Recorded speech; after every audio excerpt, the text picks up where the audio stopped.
সম্পূর্ণ একটা ডকুমেন্ট। ওই ডকুমেন্ট থেকে যে কথাটা বেরিয়ে এসেছে সে কথাটা হচ্ছে যে বিএনপি হচ্ছে একমাত্র দল যা বাংলাদেশকে রক্ষা করতে পারে। বন্ধুগণ, বিএনপির জন্ম হয়েছিল এমন একটা সময়ে যখন রাজনৈতিক শূন্যতা বিরাজ করছিল। স্বাধীনতার ঘোষক শহীদ প্রেসিডেন্ট জিয়া রহমান সেটা উপলব্ধি করেই বিএনপি প্রতিষ্ঠা করেছিলেন এবং তিনি বাংলাদেশ জাতিকে একটা নতুন জাতীয়তা দিয়েছিলেন, দর্শন দিয়েছিলেন, বাংলাদেশি জাতীয়তাবাদ। তিনি বাংলাদেশের মানুষ একটা নতুন পথ দেখিয়েছিলেন। অর্থনীতির ক্ষেত্রেই তিনি বাংলাদেশে যে একটা ফ্রি ইকোনমি অর্থাৎ আপনার মুক্তবাজার অর্থনীতি সূচনা করে বাংলাদেশের অর্থনীতিকে এক ধাপে কয়েক উঁচুতে নিয়ে গিয়েছিলেন। তিনি বাংলাদেশের পলিটিক্সে একটা পূর্ণ পরিবর্তন নিয়ে এসেছিলেন সেই স্বাধীনতার মধ্য দিয়ে, তার বহুদলীয় গণতন্ত্রের মধ্য দিয়ে। বেগম খালেদা জিয়া বহুদলীয় গণতন্ত্র থেকে পার্লামেন্টারি পলিটিক্স করেছিলেন এবং তিনি প্রথম আমাদের যে কেয়ারটেকার গভর্নমেন্ট সরকার প্রবর্তন করেছিলেন। আজকে আমাদের তারেক রহমান তিনি 31 দফা দিয়ে একদিকে রাজনৈতিক কাঠামো পরিবর্তন রাষ্ট্রের, অন্যদিকে অর্থনৈতিক কাঠামো পরিবর্তন, এই দুটোই তিনি আজকে পথ দেখিয়ে দিয়েছেন আমাদের বন্ধুরা।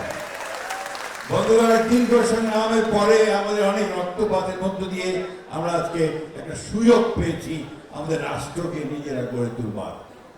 সেইখানে আজকে আমাদেরকে কাজটা করতে হবে।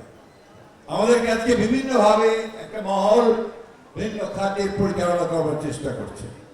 এই নির্বাচন যেটা এখন একমাত্র বিকল্প এই দেশকে রক্ষা করবার, সেই নির্বাচনকে আজকে বিঘ্নিত করবার, তাকে ব্যাহত করবার প্রচেষ্টা চালানো হচ্ছে। আজকে এখানে পিআর পদ্ধতি আনার কথা বলা হচ্ছে, হুমকি দেওয়া হচ্ছে যে পিআর না হলে নির্বাচন করতে দেওয়া হবে না।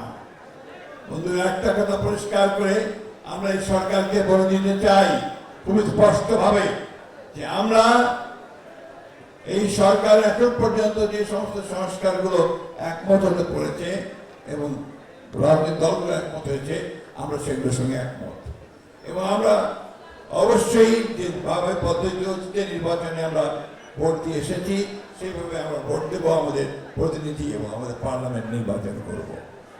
আরেকটা কথা পরিষ্কার করে জানাতে চাই যে আমরা কারো হুমকিতে মাথা নত করতে বাংলাদেশের মানুষ রাজি নয়।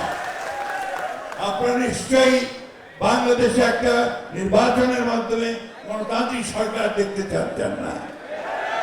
তাহলে আজকে আমাদেরকে ঐক্যবদ্ধ হয়ে সেই গণতান্ত্রিক সরকার প্রতিষ্ঠা করবার জন্য আমাদের নেতা জনাব তারেক রহমানের নির্দেশে হাত ধরে আমরা সব ঐক্যবদ্ধ হয়ে আমরা সেই লক্ষ্যে এগিয়ে যাব। ইনশাআল্লাহ নির্বাচনের মধ্য দিয়ে আমরা জনগণের সরকার প্রতিষ্ঠা করে, বিএনপির সরকার প্রতিষ্ঠা করে আমাদের নেতা তারেক রহমানকে আমরা প্রধানমন্ত্রী নির্বাচিত করতে পারবো এবং বিএনপিকে আবার ক্ষমতায় নিয়ে আসতে পারবো। এই কথা বলে আজকে এই প্রতিষ্ঠার দিনে আমি সকলকে ধন্যবাদ এবং কৃতজ্ঞতা জানিয়ে, বিশেষ করে যারা প্রাণ দিয়েছেন, যারা শাহাদাত বরণ করেছেন তাদের প্রতি শ্রদ্ধা জানাচ্ছি, যারা পঙ্গু হয়েছেন তাদের প্রতি শ্রদ্ধা জানাচ্ছি, যারা দিনের পর দিন জেল কেটেছেন তাদের শ্রদ্ধা জানাচ্ছি। আসুন সমস্ত ব্যথা বেদনাকে সঙ্গে করে আমরা একত্রিত করে আমরা সামনের দিকে এগিয়ে যাই। আমাদের সকলকে ধন্যবাদ। আসসালামু আলাইকুম, খুদা হাফেজ। বাংলাদেশ জিন্দাবাদ, বাংলাদেশ জাতীয় দল জিন্দাবাদ। শহীদ আমার দেশের